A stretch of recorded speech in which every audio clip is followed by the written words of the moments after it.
What's going on? Last night I was watching a great movie with Leah. LJ and I were.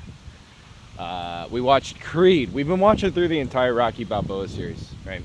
And they're great. Like, I'm not normally into macho movies or anything like that. But there's something about these movies that has been really, really phenomenal storytelling. You've got this love, you've got relationships. You've got this character that is growing and developing over the course of 7 movies. It's really good stuff. Really, really good stuff. And then Creed just takes it up another level by adding this layer of this character, Adonis, who, man, like there's this scene at the end of the movie, and I'm going to have to spoil it if you haven't seen it, unfortunately. But it is like...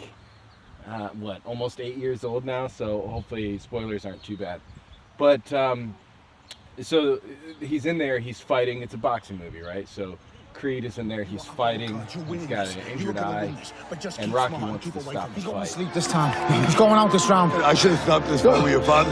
I'm stopping this one now. Don't, okay? Let me finish. I gotta prove it. Prove what? I'm not a mistake. Man, that hit me. That hit me. That was a gut punch for me. That was like... That took the whole movie and it put it into a context that really I understood. And I know I went online and I was looking, and some people didn't like the line. Some people thought it was a little cheesy or whatever. But man, I felt that. Here's a guy, Adonis, who is the result of a one-night stand, essentially, or an affair of some kind. And then his dad died before he was even born, so he never got to meet his dad. And but he's still living in the shadow of his dad. His mom died when he was very young, so he's on his own. He gets taken, like, his whole story is like, he is kind of in the shadow of these other amazing, great people in his life.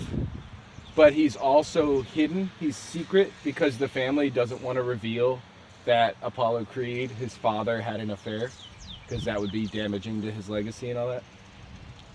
And man, this scene, he's like, I just want to prove that I'm not a mistake. So then he gets back in there and he fights, and this hit me. And instantly, I was like, oh my God, like, do I have some really past, some issues that I need to deal with here? I've always been about legacy. I've always been about trying to leave a legacy behind, and unfortunately,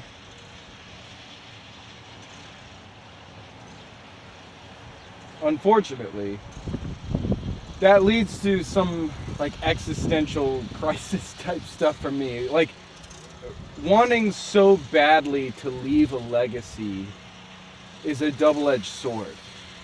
Because on the one hand, it can be this driving factor for me and for other people. You know, you fight, you get back in and you fight and you fight.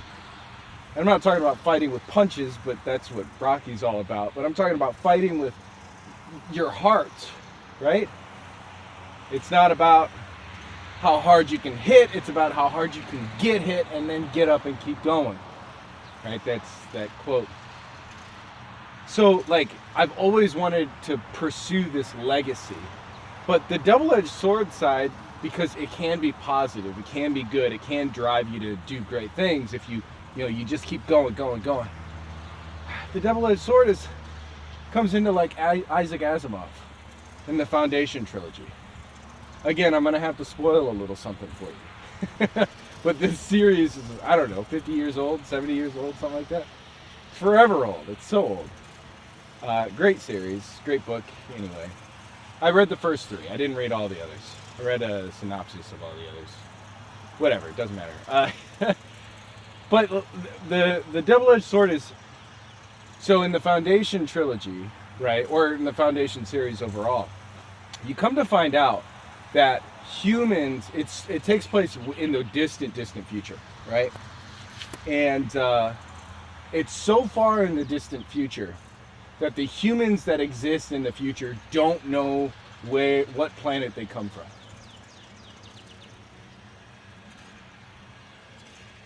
So they don't know what planet they come from. They don't know the name of it. They don't know what Earth is, right? Some of them believe they know what Earth means, but they don't. They have words that they use that they don't understand where it comes from. You know, like Westerner versus Easterner. They still use those terms to denote different racial groups, but they don't know why. They don't know why. Because there is no West or East when you're dealing with thousands of planets in space, right? It takes place so far in the future, they don't know where Earth is. They don't know anything about Earth's history. What they know, what they believe, you know, is so screwed up. Their historical timelines are just lost, right? Everything's mixed together. You know, they hear rumors about some great kings or whatever, but they have no proof, and it's all the legends and myths and stories are all mixed together and forgotten and all this. And that, like, created an existential crisis for me. Like, that was depressing. So depressing. It's cool. It's a cool concept. But it's also depressing because it's like, it doesn't matter what I do. Doesn't matter what I do. One day, 1,000, 10,000, 100,000 years from now, what is my legacy? What does that mean to have a legacy?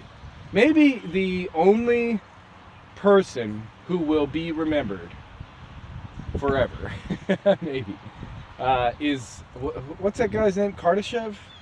Is it Kardashev? The guy who talks about the tiers of alien intelligence, of intelligent species. So like tier 1 is they're able to use all of the energy and materials produced on their planet. And then tier 2 civilization is like they can use their planet and their local solar system, all of the energy in that. And then he gets into talking about the Dyson spheres. I think it's Kardashev, but maybe wrong. And maybe that exactly proves my point, is that even he is not going to be remembered forever, because you can't even remember his name. But anyway, the point is, like, that creates this existential crisis for me. That it's like, what does it matter what I do? What does it matter? And then again, my last video, I talked about my grandmother passing, and it creates this thought of like, what does it matter? Why am I doing any of this? It's heavy. It's heavy. It's heavy. So I know that part of me, I don't want to feel this way anymore. Part of me does not want to have this drive of like creating a legacy, because when I miss the mark, when I come up short, I just disappoint myself. I just feel like an even bigger failure because I only get one shot at creating a legacy. And if I'm wasting time, or if I'm doing things that won't end up with this type of legacy of having a profound, positive, good impact in the world, then what's the point of doing it, right? Part of me thinks about that a lot. Part of me thinks about that. And what am I doing? And then I'm watching Creed, Rocky Balboa. And he says, I just need to prove I'm not a mistake. I met my father one time when I was 18. One day, I was 18 years old. And I guess I met him when I was 8 days old as well, but obviously I don't remember that. And then I was in foster care for a while, and was adopted, I was kicked out.